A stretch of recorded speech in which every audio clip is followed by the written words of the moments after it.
తప్పు చేయనప్పుడు హరీష్ రావు సిట్ విచారణకు హాజరై అడిగిన ప్రశ్నలకు జవాబు చెబితే సరిపోతుంది కదా అంటూ కాంగ్రెస్ సీనియర్ నాయకుడు వరంగల్ పశ్చిమ ఎమ్మెల్యే నాయని రాజేందర్ రెడ్డి ప్రశ్నించారు.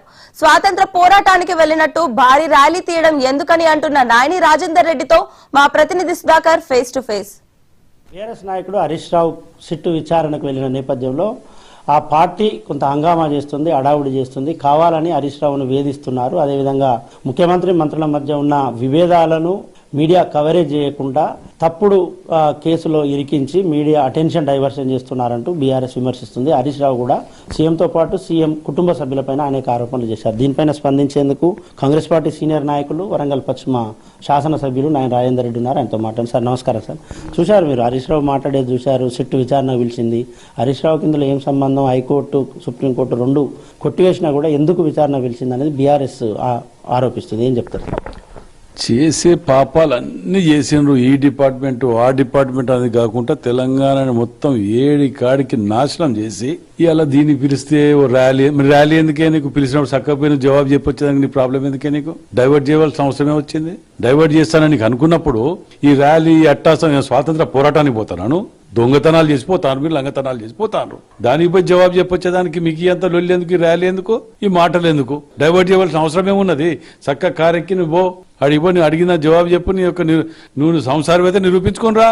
అంతేకాని ఇది డైవర్ట్ అయింది అది డైవర్ట్ అయిందని చేయని పాపాలు లేకుండా ప్రతి దాంట్లో చేసి నాకేం సంబంధం, మేమేం చేసినా పిలవద్దు, చట్టం లేదు, మాకు న్యాయం లేదు, ఏది లేదు అని చెప్పుకొని పోతే ఎట్లా? ఇదా మీ పద్ధతి? మిమ్మల్ని ఎవ్వరు క్షమించారు ప్రజలు మీరు చేసిన మోసాలకు. ఒకటో రెండో అంటే ఏదో ఉంటుంది అని పొద్దుగాలైతే ప్రతి దాంట్లో మోసం మళ్ళా ఏమనంటే తెలంగాణ ఉద్యమాన్ని అడ్డం పెట్టుకొని, తెలంగాణ యాసను అడ్డం పెట్టుకొని, భాషను అడ్డం పెట్టుకొని మీరు చేయని దోపిడీలు చేసుకుంటా పోతా అంటే చూసుకుంటా కూర్చుంటారా? పిలవకపోతే ఏం చేస్తారా? మీరు చేసిన పాపానికి వాస్తవాలు కాదా? ఏమొద్దన్నది హైకోర్టు వీళ్ళని పిలవద్దన్నదా? మీ ప్రభుత్వం అధికారంలోకి వచ్చినప్పటి నుండి ఫోన్ ట్యాపింగ్ కేసు బయటకు వచ్చింది. వరుస విచారణలు జరుగుతూనే ఉన్నాయి. ఎవరినొకరిని పిలుస్తున్నారు, విచారణ చేస్తున్నారు, కానీ ఎంతకీ తెగట్లేదు. కేసు అనేది ఒక చర్చ ప్రజలలో నడుస్తుంది. నిజంగా విచారణ పూర్తి చేసి దోషులకు శిక్ష పడుతుందా, లేకుంటే విచారణ పేరుతోనే కాలయాపన చేస్తారని ఒక చర్చ కూడా జరుగుతుంది. సార్ ఇప్పుడు కానీ చట్టం పరిధిలో ఉన్నదాన్ని కంపల్సరీ లేటు ఏళ్ల తరబడి కేసులు జరిగినవి ఉన్నాయి. మనం వాళ్ళని దోషులుగా నిలబడంటే ఆధారాలు ఇవన్నీ కూడా సేకరించాలి. దాని ప్రక్రియ ఉంటుంది, దాని ప్రకారం పోతాడు. అది మన చేతిలో ఉన్నది కాదు. మన చేతిలో ఇట్లా పోయి అట్టు వచ్చే సినిమా పోయి చూసి వచ్చినట్టు కాదు కదా. అది దాని తప్పకుండా సమయం పడుతుంది. దోషులకు తప్పకుండా శిక్షలు పడతాయి అని ఎటువంటి అనుమానం లేదు ఇందులో. ఫోన్ ట్యాపింగ్ కేసులో మొదటి నుంచి కేటీఆర్ పేరు బలంగా వినిపించింది. హరీష్ రావు పేరు రాలే ఎక్కడ దాదాపుగా. కానీ ఉన్నట్టుండి హరీష్ రావును పిలవడం వెనక ఏమైనా రాజకీయ కోణం ఉందనుకో. ముఠా అంత ఉన్నది, ముఠా అంతని పిలుస్తారు. ఒకళ్ళు లేదని ఆ కుటుంబం అంత ఉన్నది. అరే స్వయాన వాళ్ళ మరదలే చెప్పింది కదా, స్వయాన వాళ్ళ మరదలు ఒక్కొక్కరికి వచ్చి అన్ని బయటకు వచ్చి చెప్తున్నారు.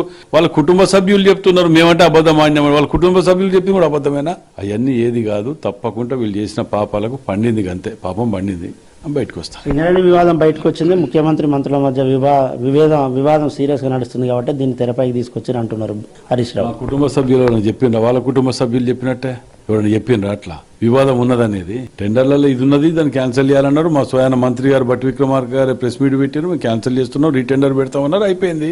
దానికి వివాదం ఎక్కడ తిట్టుకున్నారా లేకపోతే కొట్టుకున్నారా? ఏమున్నదని వివాదం వల్ల? ఎక్కడ వివాదం లేదు. మా దగ్గర ట్రాన్స్పరెంట్ గా ఉంటది అని ఎటువంటి అనుమానం లేదు. మున్సిపల్ కార్పొరేషన్ ఎన్నికలు కూడా వస్తున్నాయి. మీ పార్టీ ఎలా సిద్ధమైంది? బీఆర్ఎస్ మేమే మొత్తం గెలుస్తామంటుంది, దానికి ఏం చెప్తారు సార్?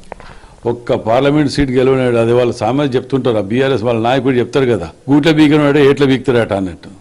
ఇది కథ, ఇది ఉన్నది కథ. ఒక్క సీట్ గెలవమని చెప్పండి కార్పొరేట్ చూద్దాం 66లా. వీళ్ళకి ఎక్కడ ఛాన్స్? వీళ్ళని ప్రజలు తిరస్కరించింది, అయిపోయింది. మేము బతుకున్నాం అని కేవలం ఒక ప్రెస్ మీట్లకే పరిమితం అయిపోయారు వాళ్ళు తప్ప ప్రజలలో లేరు. ప్రజలు అసహించుకుంటారు వీళ్ళని. గత 10 ఏళ్ళు ఎంత నాశనం చేసినారో దీన్ని వరంగల్ జిల్లాని అనేది ప్రజలు అసహించుకుంటారు. వీళ్ళని డివిజన్లలో పోయి తిరుగుతామని ఏం చెప్తారో ప్రజలు? ఈ 10 ఏళ్ళు ఏం చేసినారు, ఈ 2 ఏళ్లలో చేస్తారు, వీళ్ళు 10 ఏళ్ళలో ఏం చేస్తామని అడుగుతారు. Okay, thank you sir. మొత్తంగా చూస్తున్నాం, ఏ తప్పు చేయనప్పుడు విచారణకు హాజరై నిర్దోషిత్వాన్ని నిరూపించుకోవచ్చు కదా అనేది ఎమ్మెల్యే గారు చెప్తున్న అంశం. కెమెరామెన్ సదానందంతో సుధాకర్, మహా న్యూస్ వరంగల్.